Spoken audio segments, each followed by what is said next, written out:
Nous avons rendez-vous avec Julie Nabusset et Mac Baillargeon.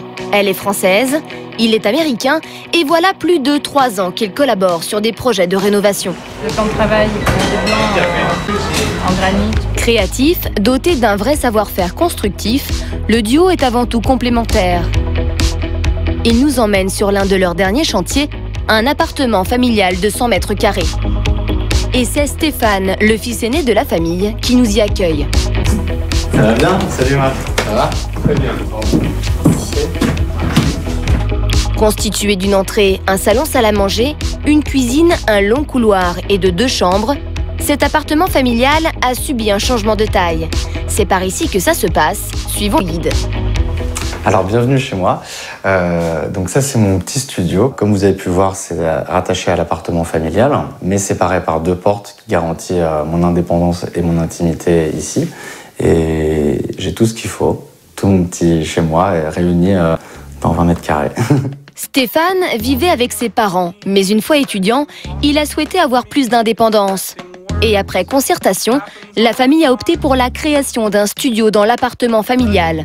Un défi que le duo d'architectes a accepté de relever. Les clients avaient déjà présélectionné un endroit pour créer le studio.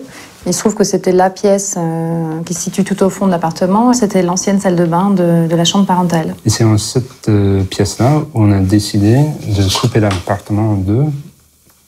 On a créé le studio ici dans l'ancienne salle de bain avec l'escalier de service et le reste de l'appartement ce côté-là.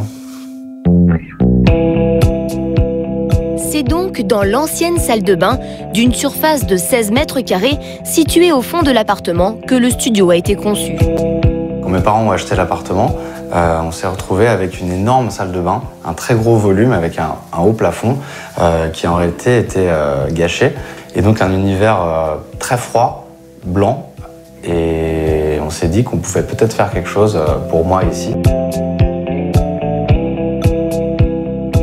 Marc et Julie ont eu pour mission de transformer cette vaste salle de bain en un studio confortable. Les 2 architectes nous font visiter cet espace qui réserve bien des surprises. L'objet central de la problématique, c'était vraiment le lit et savoir comment le positionner sans perdre de place. Donc tout l'aménagement a vraiment tourné autour du lit. Donc si vous voulez, on va aller voir comment ça se passe. Et voilà, la solution, c'était de mettre le lit sous une estrade. Et en même temps, on a essayé de superposer les fonctions en utilisant le lit aussi comme un canapé. On peut aussi le supprimer totalement sous l'estrade pour libérer l'espace ici, si on veut avoir des invités, si on veut avoir un plus de place pour danser, je ne sais pas quoi. Alors comment transformer un salon en chambre à coucher? Eh bien voilà la solution. Au lieu de surélever le lit, ils ont choisi au contraire de le dissimuler sous une estrade et qui du coup a permis de créer de nouveaux espaces de rangement. Donc cette surélévation de sol nous a permis de gagner de la surface utile et de pouvoir y placer une cuisine très équipée et on l'a travaillé donc avec un plan de travail en béton. En alignant tous les éléments cuisine et salle de bain sur le mur du fond pour optimiser la circulation qui menait à ces espaces-là. Caser une cuisine tout équipée, de l'espace pour travailler, mais aussi une salle de bain. Ici, tout a été pensé au millimètre. Voilà la salle de bain. Malgré le petit espace, on a réussi à avoir toutes les pièces nécessaires pour vivre bien. Concernant la porte, on a utilisé verre sablé pour garder la luminosité qui vient de la fenêtre. Après, c'est aussi pour garder un peu l'intimité quand on utilise la salle de bain. Et en plus de surélever le sol, les architectes ont eu la bonne idée de créer un mobilier sur mesure afin d'améliorer la circulation dans le studio. Pour gagner en fluidité, ils ont conçu des meubles modulables de différentes largeurs.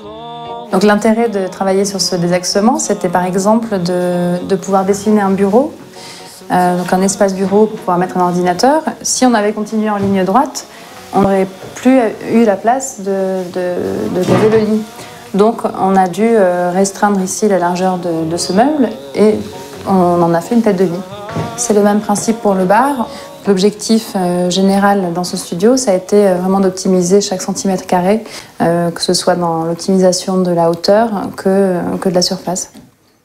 Et si ce studio a vu le jour, c'est grâce à la présence d'une entrée de service dans l'ancienne salle de bain qui est devenue aujourd'hui l'entrée principale du studio, garantissant ainsi à Stéphane une totale indépendance.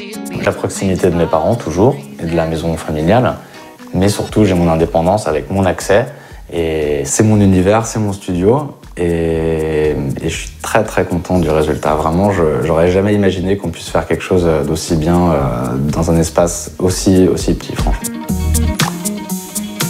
Vous l'aurez compris, Stéphane est pleinement satisfait de son nouveau chez lui et du travail de Julie et Marc qu'ils ont effectué dans ce studio de 16 mètres carrés.